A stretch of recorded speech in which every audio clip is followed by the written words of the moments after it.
Okay, so I want to tell a story today, and that story is about how one of my aunts in my family do not talk to me because they think that I, at the age of 16, did something with her partner at the time. And I have been a nervous wreck to talk about something like this and to tell this story. A, because of my family. B, because I don't want people, it's not to hurt people to tell my story. But at the same time, I've been working through this so much in therapy, and this is something that goes way deep to my core in terms of worthiness and how I feel about myself. And it's been such a journey. And it's that moment of my life where I have to like fully confront it and face it and talk about it, but talk about it because I also want to shed light for the women and the men and anybody who has gone through something like this, where you were underage and something in that sort of manner happened in terms of that sort of word of abuse. And I feel like I have to be careful with what I'm saying here because I don't want to be banned from talking about these situations, but also we kind of have to talk about it. I'm also not very good at storytelling, and I'm new to all this, and I'm also trying to get ready at the same time and tell a story. And I feel like the story is quite complicated and detailed, so like bear with me here. But yeah, so one of my aunts does not talk to me because I guess she felt like I did something with her partner at that time.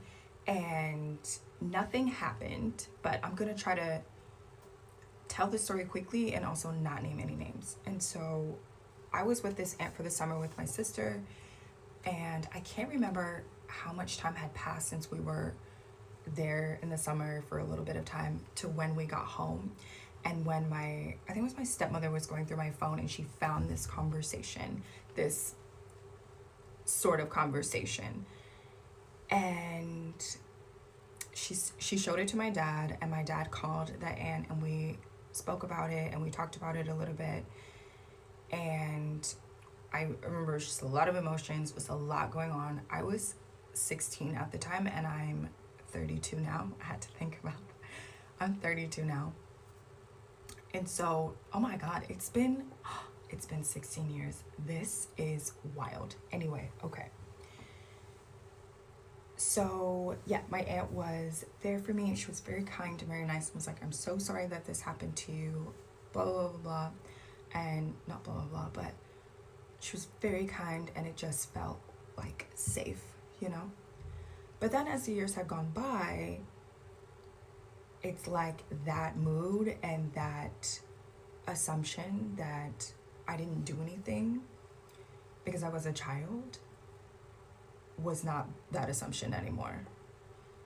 And it boggles my mind because it was like, wait, but if it happened or if it was true, then that would make him, and like, you're okay with that? Like, that's what you would like to hear? And I will just never forget how when I got older, I just realized that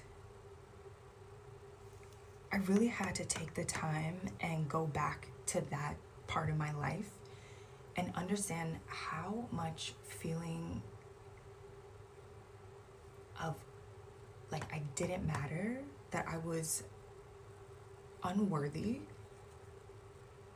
It just felt like love from my family was just cut off and gone. And you're like, but wait, that guy? And it made it even worse because it was like, wait, this guy that was doing this to you on TV, and like it's kind of in cohorts in the same spirit of what was happening, not in the same cohorts, in the same spirit, but like, you know,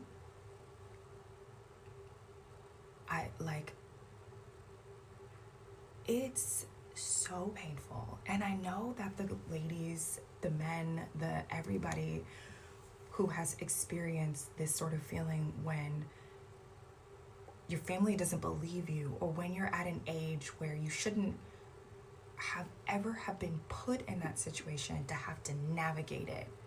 And however you navigate it was however you navigated it. And this is what I learned in therapy, is like how I navigated it and how I dealt with it was how I dealt with it. But the most important thing to understand is that I never should have been put in that spot in the first place. And I think that's the devastating part, is that you realize that you didn't ask for that. You know, I did not ask for that. No matter what, I didn't ask for that. So I'm just wondering what other people who have gone through this, how they decided to handle this sort of situation. How did you go about telling your truth? And how do you tell your truth in a way that honors you? And I think the reason why I'm addressing it now so much is because I'm getting older.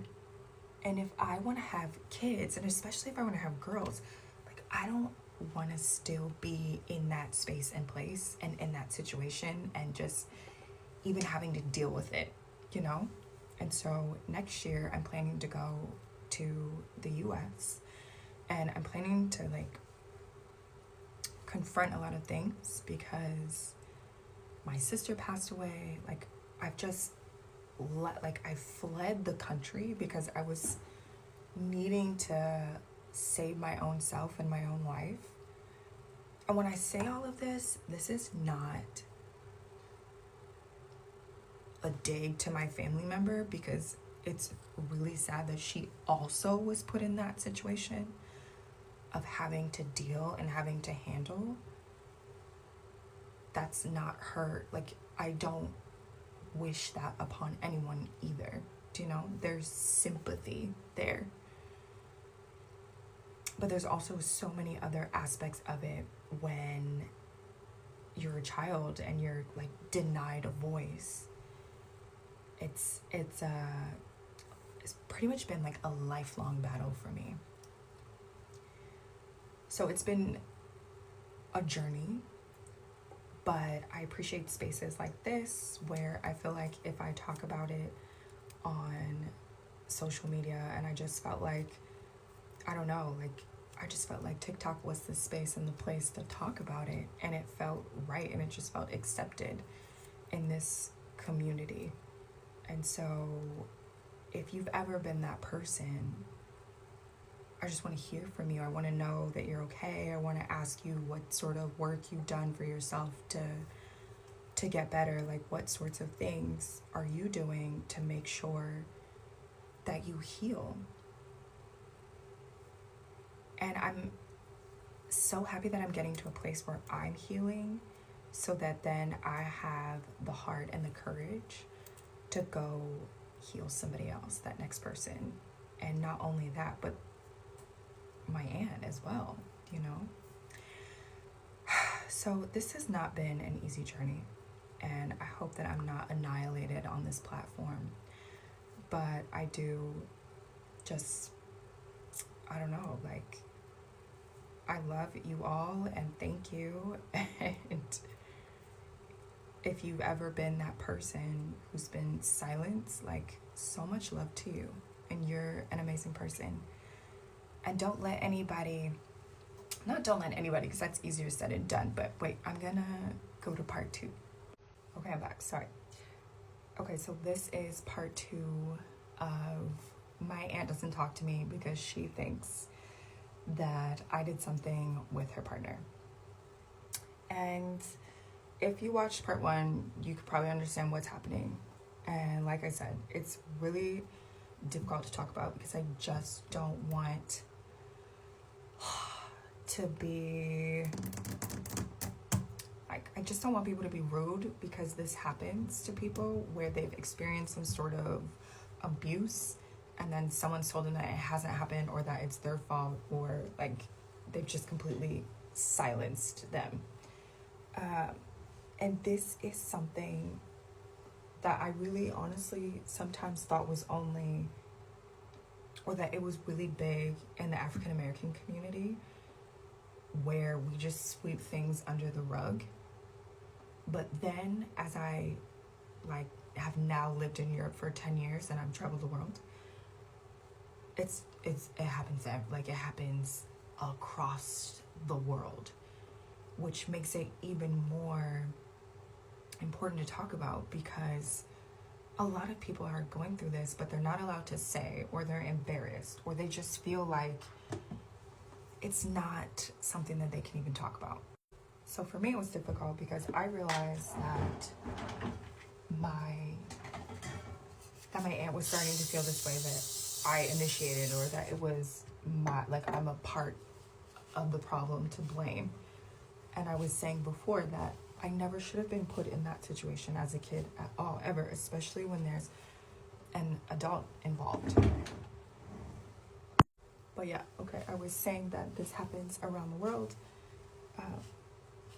And I was asking the people who have gone through something like this to start sharing their stories and to start talking about it, because I don't feel like we talk about it enough. And I have a lot of friends who have opened up to me, who told me that the same things or that has happened to them. And I hate that we can bond about something like that, but at the same time, I'm so grateful that I can give them a space and a place that they also have a voice, because losing your voice about it is no fun. So I wanted to know how you guys were, or how you handled it, or like how you dealt with it in your life. And I think I'm getting older. I'm ready to have kids soon. Like, I can't be going through this anymore. And so I essentially left the US in 2014 and I went to Paris, and I was there for about 4, almost 5 years. And I'm so irritated at myself because I left right before I was supposed to get my citizenship there. But anyway, and now I'm here in Barcelona, Spain, and I've been in Europe for almost like 9 years now.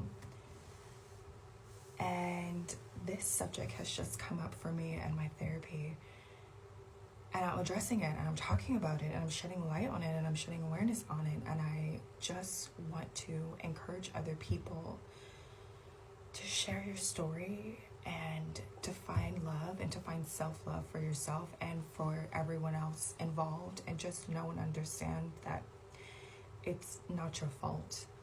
And I know that you did not ask life to give you this, because that's like another weird misconception. Is like, I feel like people are like, you asked for it. Like, why would I ask for that? It doesn't make any sense. But that you don't let it get to you, and you find a way to release yourself and to feel loved and to feel appreciated and just felt beautiful. And so I'm excited to tackle this journey and just like have a support system behind me and talk about it with people who I know wouldn't judge me and just who get me, and encourage everybody else to practice love and to practice self-love. And you didn't ask for it, but you have to deal with it, and you're dealing with it like you're worthy enough to just at some point let go of it and talk about it and like love yourself. I think one of the most important things that I've done since I've moved to Europe and figured out who I am as a person and let go of maybe what I internally pressured myself to what I thought I needed to be, was to find my own, was to find my own values of life. And I feel like, hold on one second. Anyway, I feel like I did that, and I made my own values for myself, and I'm gonna grow with my family but also find the love to create a boundary and a space in place for my relationship with my own family to grow. So that's it, you guys. I have to get dressed and I have to get ready. I hope you guys do not annihilate me for this, but this is for you, little lady or big lady or matured adults, beautiful flower. This one is for you, and you're just so worthy. Okay, I'm gonna go, but thanks, guys.